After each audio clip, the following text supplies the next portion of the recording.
Welcome to Dead Man Talking.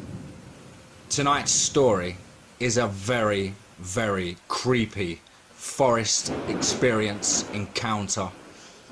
It's also a series, and I think you guys are going to really like this one. Something to get your teeth into, if I should say. Without further ado, guys, tonight's story is entitled The North Woods of Lower Michigan. Let's get straight into that. They found the first body late last month. It was a hiker that had gone missing in the weeks prior. When my partner and I arrived on the scene, we had found the responding officers visibly shaken, one of which had vomit drying on his uniform. The other officers on the duty were making a conscious effort to avoid the taped off thicket of woods while talking to the Boy Scout troop that had the misfortune of stumbling upon the remains of the hiker draped over a branch about 12 feet from the ground. My partner and I went under the tape and headed over to the tree to investigate the scene. As soon as we were within 25 feet of the tree, we were hit with the sickly sweet smell of death. I immediately grabbed the Vicks I keep in my blazer pockets, along with a dust mask, and rubbed Vicks under my nose and put the mask over my nose and mouth.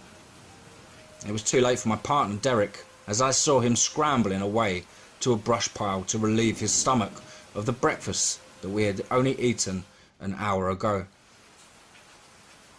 I approached the tree by myself, as the few officers who could stomach the smell were taking pictures of the scene and looking for clues as to what had occurred there while we waited for the coroner to arrive.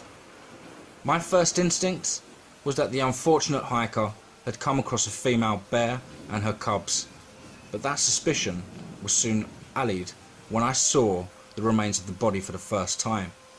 It was draped over a branch backwards, with the top 3/4 of its skull and face barely hanging on by the back of its scalp, its silver white hair flowing in the gentle breeze.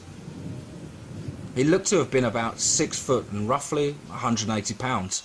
There was no way a bear native to Michigan could drag a corpse 12 feet into a tree, not to mention that there would be no reason for a bear to do that in the first place.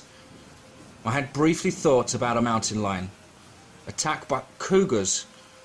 Cougars were extremely rare in the lower peninsula, and they usually bury what meats they don't immediately consume.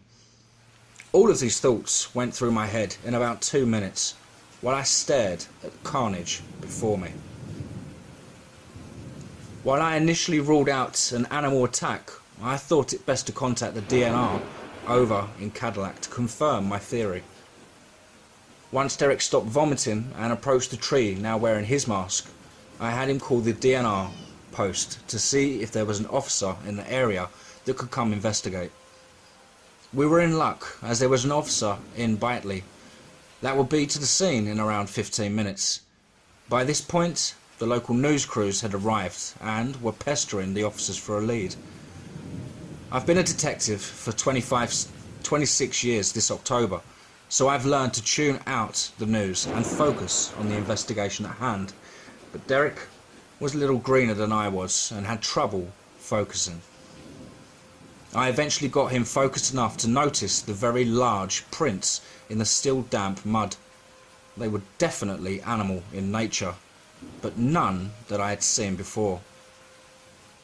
Paired with incredibly deep scratch marks around the tree's trunk, it was now decidedly better that we had contacted DNR. Once the DNR officer arrived, I was pleasantly surprised to see a shapely young woman instead of the older man I was expecting in this area. While she was young, she was incredibly knowledgeable about the area and the wildlife.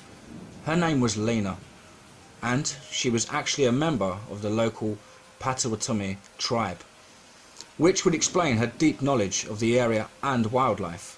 She explained that the monstrous prints were canine in nature, but for the prints to be that large, the animal in question would have to be enormous, at least 400 to 500 pounds, and over 7 feet tall if on its hind legs. What I hadn't noticed until Lena said if it was on its hind legs was that the tracks appeared to be an approximate gait of a very large man and not a canine. Wow. I hope you guys enjoyed that quick taster in part 1. Believe me, it gets a lot more interesting in part 2 and onwards. Please let me know what you think down below, guys. Please do like and share and comment. And remember, folks, be safe, not sorry.